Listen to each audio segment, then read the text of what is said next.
നമസ്കാരം. ഇപ്പോൾ മലയാള പ്രേക്ഷകർക്ക് സുപരിചിതയാണ് എലിസബത്ത് ഉദയൻ. ബാലയെ വിവാഹം കഴിച്ചതിനു ശേഷമാണ് എലിസബത്തിനെ കൂടുതൽ പ്രേക്ഷകർ അടുത്തറിയാൻ തുടങ്ങിയത്. തന്റെ വിശേഷങ്ങളെല്ലാം പങ്കുവെക്കാറുള്ള എലിസബത്ത് ഒരിടയ്ക്ക് വെച്ച് ബാലയ്ക്കൊപ്പമുള്ള ചിത്രങ്ങളോ വീഡിയോകളോ ഒന്നും പങ്കുവെക്കാതെയായിരുന്നു. അതോടെയാണ് പ്രേക്ഷകർ ഇരുവരും തമ്മിൽ വേർപിരിഞ്ഞുവെന്ന് സംശയിച്ചു തുടങ്ങിയത് തന്നെ. എന്നാൽ വേർപിരിഞ്ഞെന്നോ പിരിയാനുള്ള കാരണങ്ങളോ ബാലയോ എലിസബത്തോ പറഞ്ഞിരുന്നില്ല. എന്നാൽ അടുത്തിടെയായി ബാലയ്ക്കെതിരെ ഗുരുതര ആരോപണങ്ങളുമായി എലിസബത്ത് രംഗത്തെത്തിയോടെ അത് വലിയ വാർത്തകൾക്കാണ് വഴിവെച്ചത്. അതേസമയം ഇപ്പോഴിതാ എലിസബത്തിന്റെ പുതിയ വീഡിയോയും മറ്റുമാണ് ചർച്ചയായി മാറുന്നത്. കാരണം കഴിഞ്ഞ ദിവസമായിരുന്നു രാജ്യത്തെ നടുക്കിയ വിമാന ദുരന്തം ഉണ്ടായത്. വിമാന ദുരന്തത്തിൽ പരിക്കേറ്റ ഹോസ്റ്റൽ വിദ്യാർത്ഥികൾ ചിലരുടെ നില ഗുരുതരമാണെന്ന് പറയുകയാണ് നടൻ ബാലയുടെ മുൻ പങ്കാളിയും മെഡിക്കൽ PG വിദ്യാർത്ഥിയുമായ ഡോക്ടർ എലിസബത്ത് ഉദയൻ. പരിക്കേറ്റവർ ചികിത്സയിൽ കഴിഞ്ഞ സിവിൽ ആശുപത്രിയിൽ ട്രാൻസ്മിഷൻ മെഡിസിനിൽ PG വിദ്യാർത്ഥിയാണ് എലിസബത്ത്. ഒരു മാധ്യമത്തോട് സംസാരിക്കവെയാണ് എലിസബത്ത് അവിടുത്തെ സ്ഥിതിവിവരങ്ങളെ കുറിച്ച് സംസാരിച്ചത്. തനിക്ക് പരിചയമുള്ള ആളുകളും മരിച്ചവരിൽ ഉണ്ടെന്നും ചില വിദ്യാർത്ഥികൾ മിസ്സിംഗ് ആണെന്നും എലിസബത്ത് പറയുന്നു. നമ്മൾ കണ്ടുകൊണ്ടിരുന്ന ആളുകൾക്കും പരിചയമുള്ള ആളുകൾക്കും അപകടം പറ്റിയെന്ന് അറിഞ്ഞത് വലിയ വേദനയാണ്. 1:45 കഴിഞ്ഞ സമയത്താണ് മാസ് കാഷ്വാലിറ്റി ഉണ്ട് എന്നുള്ള അറിയിപ്പ് ആശുപത്രിയിൽ നിന്ന് ലഭിക്കുന്നത്. വിമാനാപകടമാണെന്ന് അപ്പോൾ അറിഞ്ഞിരുന്നില്ല. അപകടം നടക്കുമ്പോൾ ഞാൻ ആശുപത്രിയിലായിരുന്നു. ക്യാമ്പസിനുള്ളിൽ പല ആശുപത്രി കെട്ടിടങ്ങളുണ്ട്. അപകടത്തിന് ശബ്ദമൊന്നും കേട്ടിരുന്നില്ല. അപകടം നടന്ന സ്ഥലത്തേക്ക് താൻ പോയിട്ടില്ല. ഞങ്ങളുടെ ക്യാമ്പസും മെസ്സും തമ്മിൽ 1 കിലോമീറ്റർ ദൂരമുണ്ട്. 50ഓളം വിദ്യാർത്ഥികൾ മരിച്ചിട്ടുണ്ട് എന്നാണ് മനസ്സിലാക്കുന്നത്. കുറെ പേരെ കാണാതായിട്ടുണ്ട്. ബോഡികൾ കത്തിക്കരിഞ്ഞ നിലയിലാണുള്ളത്. ആരാണെന്ന് മനസ്സിലാക്കാൻ സാധിക്കാത്ത അവസ്ഥയാണ്. വിദ്യാർത്ഥികളിൽ ആരും മലയാളികളില്ല. മരണപ്പെട്ടവരുടെ കൂട്ടത്തിലോ പരിക്കേറ്റവരുടെ കൂട്ടത്തിലോ മലയാളി വിദ്യാർത്ഥികളില്ല. MBBS വിദ്യാർത്ഥികളുടെ മെസ്സിലും സൂപ്പർ സ്പെഷ്യാലിറ്റി PG വിദ്യാർത്ഥികൾ താമസിക്കുന്ന ഹോസ്റ്റലിലുമാണ് അപകടം നടന്നത്. ലഞ്ച് ബ്രേക്ക് സമയത്തായിരുന്നു അപകടം. മിസ്സിംഗ് ആയ 25ഓളം കുട്ടികളുണ്ട്. ഇവരുടെ വീട്ടുകാരെ വിളിപ്പിച്ചിട്ടുണ്ട്. DNA പരിശോധന നടത്തി വേണം ഇനി തിരിച്ചറിയാൻ. ഫോറൻസിക് മെഡിസിൻ വകുപ്പിലെ വിദ്യാർത്ഥികൾ രാത്രി വരെ ഭക്ഷണം പോലും കഴിച്ചിട്ടില്ല. പരിക്കേറ്റവരെക്കാളും കൂടുതലാണ് മരിച്ചവർ. അപ്പോൾ പോസ്റ്റ്മോർട്ടം ചെയ്യേണ്ടി വന്നു. എന്റെ ഒരു സുഹൃത്ത് അപകടം നടക്കുന്നതിന് ഒരു 5 മിനിറ്റ് മുൻപ് മെസ്സിൽ ഭക്ഷണം കഴിക്കാൻ പോയിരുന്നു. തലനാരിഴയ്ക്കാണ് അവൻ രക്ഷപ്പെട്ടത്. പരിക്കേറ്റ വിദ്യാർത്ഥികൾ ചിലരുടെ അവസ്ഥ ഗുരുതരമാണ്. പരിക്കേറ്റ പല വിദ്യാർത്ഥികളെയും രക്ഷിക്കാൻ സാധിച്ചിട്ടുണ്ട്. ചിലർ പേടിച്ചിട്ട് ഹോസ്റ്റലിൽ നിന്ന് എടുത്തു ചാടിയവരുണ്ട്. അവർക്കും പരിക്കേറ്റിട്ടുണ്ട്. വലിയ പൊള്ളലില്ലെങ്കിൽ കൂടുതൽ പേരെയും രക്ഷിക്കാൻ സാധിക്കും. നിരവധി പേർ രക്തം ദാനം ചെയ്യാനും സൗജന്യമായി ഭക്ഷണവും വെള്ളവും എത്തിക്കാനും ഒക്കെ മുന്നോട്ട് വന്നിരുന്നു. സമീപത്തുള്ള ആശുപത്രികളിൽ നിന്ന് 1 മണിക്കൂറിനുള്ളിൽ തന്നെ ആവശ്യമുള്ള ബ്ലഡ് ബാഗുകൾ എത്തിക്കാനും സാധിച്ചുവെന്നും എലിസബത്ത് പറഞ്ഞു. ഇതിന് പിന്നാലെയാണ് ബാല പ്രതികരണവുമായി രംഗത്തെത്തിയിരിക്കുന്നത്. എലിസബത്തിന്റെ പേര് എടുത്തു പറയാതെയാണ് പരാമർശമെങ്കിലും ഇത് എലിസബത്തിനെയാണ് ഉദ്ദേശിച്ചതെന്ന് പലരും കമന്റ് ചെയ്യുന്നുണ്ട്. അഹമ്മദാബാദ് വിമാന ദുരന്തത്തിൽ ഉണ്ടായ വലിയ നഷ്ടത്തിൽ അഗാധമായ അനുശോചനം രേഖപ്പെടുത്തുന്നു. ദൈവം എല്ലാവർക്കും ഒപ്പം ഉണ്ടാവട്ടെ. ഞാൻ നിങ്ങളെ TVയിൽ കണ്ടു. സുരക്ഷിതമായിരിക്കൂ ഡോക്ടർ. എന്റെ ആത്മാർത്ഥമായ പ്രാർത്ഥനകൾ. ബാല, ഗോകുല എന്നായിരുന്നു ബാലയുടെ കുറിപ്പ്. പിന്നാലെ ബാലയുടെ പോസ്റ്റിന് താഴെയും നിരവധി പേരാണ് കമന്റുകളുമായി എത്തിയിരിക്കുന്നത്. നടനോടൊപ്പം തന്നെ പലരും അനുശോചനം രേഖപ്പെടുത്തുന്നുണ്ട്. കൂടാതെ എലിസബത്തിനോട് സുരക്ഷിതയായി ഇരിക്കാൻ പറഞ്ഞ മനസ്സിനോട് യോജിക്കുന്നുവെന്നും പലരും പറയുന്നുണ്ട്. ഏകദേശം 2 വർഷത്തോളമായി അഹമ്മദാബാദിലെ ആശുപത്രിയിൽ ഡോക്ടറായി സേവനം അനുഷ്ഠിക്കുകയാണ് എലിസബത്ത് ഉദയൻ. ഒരുപാട് ആളുകൾ തന്നെ സഹപ്രവർത്തകർ MBBS സ്റ്റുഡൻസ് ഒക്കെയും കൊല്ലപ്പെട്ടു. ഒരുപാട് പേര് പരിക്കുകളോട് ചികിത്സയിലാണ്. ഞാൻ സേഫ് ആണ് എങ്കിലും ചികിത്സയിലുള്ള എല്ലാ ആളുകൾക്ക് വേണ്ടിയും പ്രാർത്ഥിക്കണമെന്നും എലിസബത്ത് കുറിച്ചു. കേരളത്തിൽ കുന്നംകുളത്തിനടുത്തുള്ള ഒരു ഹോസ്പിറ്റൽ ജോലി നോക്കുകയായിരുന്നു എലിസബത്ത്. ഈ അടുത്താണ് അഹമ്മദാബാദിലേക്ക് പോയത്.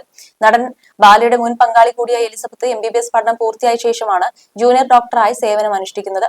ഒരു വ്ലോഗർ കൂടിയായ എലിസബത്ത് ഇതേ ഹോസ്പിറ്റലിനെ കുറിച്ച് പലവട്ടം സംസാരിച്ചിരുന്നു. അതുകൊണ്ട് തന്നെ അപകടത്തിന്റെ വാർത്തകൾ വന്നപ്പോൾ തന്നെ എലിസബത്തിനെയാണ് അന്വേഷിച്ചത്. അതിനുള്ള മറുപടി കൂടിയായിട്ടാണ് ഇപ്പോൾ എലിസബത്ത് രംഗത്തെത്തിയിരിക്കുന്നത്. തന്റെ സോഷ്യൽ മീഡിയയിലും എലിസബത്ത് വീഡിയോ പങ്കുവച്ചിരുന്നു. വ്യാഴാഴ്ചയായിരുന്നു നാടിനെ തന്നെ നടുക്കിയ വിമാനാപകടം നടന്നത്.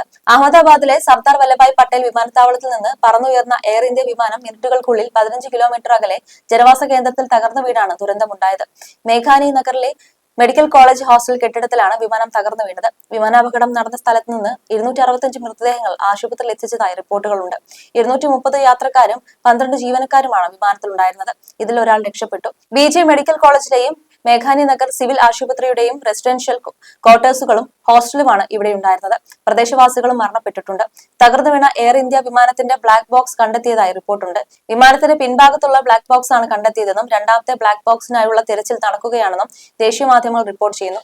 അതേസമയം കഴിഞ്ഞ കുറച്ച് നാളുകളായി എലിസബത്ത് നടത്തിയ തുറന്നു പറച്ചിലുകളും സോഷ്യൽ മീഡിയയിൽ വലിയ രീതിയിൽ ചർച്ചയായിരുന്നു. ബാല താനിരിക്കെ തന്നെ മറ്റു പല സ്ത്രീകളുമായി ബന്ധം പുലർത്തിയിരുന്നു എന്നതുൾപ്പെടെ മാനസികവും ശാരീരികവുമായി തന്നെ എത്രമാത്രം വേദനിപ്പിച്ചു എന്നതും എലിസബത്ത് തുറന്നു പറഞ്ഞിരുന്നു. അത് അത്രയും സോഷ്യൽ എടുത്ത് ചർച്ചയാവുകയും ചെയ്തിരുന്നു. അന്ന് എലിസബത്ത് ആവർത്തിച്ച് പറഞ്ഞ ഒരു കാര്യമായിരുന്നു തനിക്ക് വധഭീഷണിയുണ്ട് എന്ന്. തനിക്ക് എന്തെങ്കിലും സംഭവിച്ചാൽ അതിന് പൂർണ്ണ കാരണം ബാലയായിരിക്കുമെന്നും പറഞ്ഞിരുന്നു. അപായപ്പെടുത്തുമെന്ന സൂചന നൽകിയ പല അനുഭവങ്ങളും തുറന്നു പറച്ചതിനു ശേഷം തനിക്ക് ഉണ്ടായതായി ഓരോ യൂട്യൂബ് വീഡിയോകളിലൂടെയും എലിസബത്ത് സംസാരിച്ചുകൊണ്ടേയിരുന്നു. കുറെ കാലത്തെ ഇടവേളയ്ക്ക് ശേഷം അടുത്തിടെയായിരുന്നു എലിസബത്ത് പുതിയ വീഡിയോയുമായി എത്തിയിരുന്നത്. ഇപ്പോൾ നടക്കുന്നത് ചില അപരിചിതമായ നമ്പറുകളിൽ നിന്ന് നിരന്തരം കോളുകൾ വന്നുകൊണ്ടിരിക്കുകയാണത്രേ. സിംഗപ്പൂരിൽ നിന്നാണെന്നൊക്കെ പറഞ്ഞാണ് കോളുകൾ. എന്തുകൊണ്ടാണ് ഇപ്പോൾ ഇങ്ങനെ നടക്കുന്നതെന്ന് എനിക്കറിയില്ല. അതിന് മാത്രം എന്താണ് സംഭവിച്ചതെന്നും അറിയില്ല എന്നൊക്കെ വളരെ ഭയത്തോടെയാണ് എലിസബത്ത് പങ്കുവെക്കുന്നത്. ഒരുപക്ഷെ അറിയാവുന്ന ആരെങ്കിലും പ്രാങ്ക് ചെയ്തതാവാം. ഭയപ്പെടാതിരിക്കൂ, എന്നിരുന്നാലും അല്പം കരുതലോടെ ഇരിക്കൂ എന്നൊക്കെ പറഞ്ഞ് ആശ്വസിപ്പിക്കുന്ന പ്രതികരണങ്ങളാണ് കമന്റ് താഴെ വരുന്നത്. എന്ത് തന്നെയായാലും എന്തുകൊണ്ടാണ് ഇത്തരം കോളുകൾ വരുന്നത് എന്ന് അന്വേഷിക്കുന്നുണ്ടെന്ന ഒരു കമന്റ് മറുപടിയായി എലിസബത്ത് പറഞ്ഞിരുന്നു. 2021 ഡോക്ടറായ എലിസബത്ത് ഉദയനും ബാലയും വിവാഹിതരാവുന്നത്. നടനെ സോഷ്യൽ മീഡിയയിലൂടെ പരിചയപ്പെട്ട് ഇഷ്ടത്തിലായ എലിസബത്ത് വിവാഹം കഴിക്കാൻ ആഗ്രഹിക്കുകയായിരുന്നു. ശേഷം ഇരുവരും രഹസ്യമായി താമസം ആരംഭിച്ചു. അതിനുശേഷം ഇരുവരുടെയും ചിത്രങ്ങൾ പുറത്തു വന്നതോടെയാണ് താൻ വീണ്ടും വിവാഹിതനായെന്ന കാര്യം ബാല പുറംലോകത്തോട് പറയുന്നത്. പിന്നാലെ എലിസബത്തിനൊപ്പമുള്ള വിവാഹ റിസപ്ഷനും സംഘടിപ്പിച്ചു. മാധ്യമപ്രവർത്തകരും യൂട്യൂബ് ചാനലുകളും ഒക്കെ ഇതിൽ പങ്കെടുക്കാൻ എത്തിയിരുന്നു. പരസ്യമായി എലിസബത്തിന്റെ നെറ്റിയിൽ കുങ്കുമം ചാർത്തുകയും കാർ സമ്മാനമായി കൊടുക്കുകയും ഒക്കെ ചെയ്തു. എന്നാൽ ഇപ്പോൾ എലിസബത്ത് തന്റെ ഭാര്യയില്ലെന്നാണ് ബാല ആരോപിച്ചത്. സ്വന്തം ജീവന് ഭീഷണി ഉണ്ടെന്നും തന്നെ മനഃപൂർവ്വം അപായപ്പെടുത്താൻ ശ്രമങ്ങൾ നടക്കുന്നുവെന്നും ആരോപിച്ച് രംഗത്തെത്തിയിരുന്നു. മനഃപൂർവ്വം ആരോ തന്റെ കാറിൽ മറ്റൊരു വണ്ടി കൊണ്ടുവന്ന് ഇടിച്ചുവെന്നും എന്താണ് കാര്യമെന്ന് അന്വേഷിക്കാനായി വണ്ടി നിർത്തിയപ്പോൾ വീണ്ടും 2 പ്രാവശ്യം ഇടിച്ചെന്നും എലിസബത്ത് പറഞ്ഞിരുന്നു. കൂടാതെ ബാല വിഷയത്തിൽ തന്നെ പിന്തുണച്ചെത്തിയ അഭിരാമി സുരേഷിനെ എലിസബത്ത് പരോക്ഷമായി വിമർശിക്കുകയും ചെയ്തു. വിവാഹശേഷം താൻ പീഡിപ്പിക്കപ്പെട്ടെന്നും മാനസികമായും ശാരീരികമായും വലിയ ഉപദ്രവങ്ങൾ ബാലയിൽ നിന്ന് തുടരെ ഉണ്ടായതും എലിസബത്ത് വെളിപ്പെടുത്തിയിരുന്നു. ഭക്ഷണം തരാതെ മുറിയിൽ പൂട്ടിയിട്ടു, കരൾ രോഗം മറച്ചുവെച്ച് വിവാഹം ചെയ്തു, വിവാഹശേഷവും പല സ്ത്രീകളുമായി ബന്ധം വെച്ചു എന്നിങ്ങനെ എലിസബത്തിന്റെ ആരോപണങ്ങൾ നീളുന്നു. എന്ത് സംഭവിച്ചാലും ആരോപണങ്ങളിൽ നിന്ന് പിന്നോട്ടില്ലെന്ന് ശക്തമായി മുന്നോട്ട് പോകുമെന്നാണ് എലിസബത്ത് പറഞ്ഞത്. നിയമപരമായി സഹായം ലഭിച്ചാൽ കേസുമായി മുന്നോട്ട് പോകും. പേടികൊണ്ടാണ് ഇതുവരെ തുറന്നു പറയാതിരുന്നത്. എന്നാൽ ഇനിയും ഭയന്നിരിക്കാൻ തനിക്ക് സാധിക്കില്ലെന്നും തുറന്നു പറച്ചിൽ തുടരുമെന്നും എലിസബത്ത് അന്നേ പറഞ്ഞിരുന്നു. You're watching me on metromatney.com. on metromatney.com. metromatney.com. Subscribe for more videos. Subscribe for more videos. Subscribe here for more videos. Subscribe now. Thank you.